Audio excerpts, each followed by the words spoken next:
He's on the scene as his army rehearses for war. The world is hanging on scenes like this, wondering what could be next, what's inside Vladimir Putin's mind. German Chancellor Angela Merkel offered her own chilling assessment. After speaking with Putin in recent days, Merkel said she wasn't sure he was in touch with reality, according to the New York Times.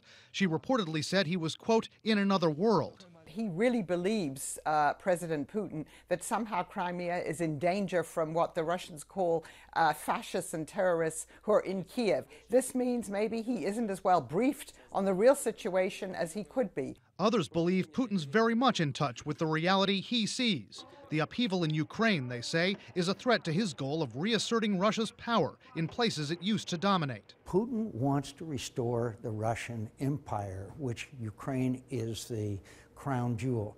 And Crimea, with its historic ties to Russia, is the shining core of that crown jewel, a region crucial, analysts say, for two reasons: to Putin's goal of uniting the Slavic people who were once under Soviet control, and for strategic access to the Black Sea. Critics say what also drives the former KGB colonel is an open resentment over the way the Cold War ended. He's famously noted for saying in 2005 that the greatest geopolitical tragedy of the 20th century was the fall of the Soviet Union. Putin's been trying to grab that global influence back ever since then, analysts say, and sees America and its allies as a threat to that. To the degree that I think he is paranoid, it is that he sees the West as out to do in Russia. Whether it's Libya or Syria or Iran or Ukraine, he sees Western actions as uniquely attempting to undermine Russian power.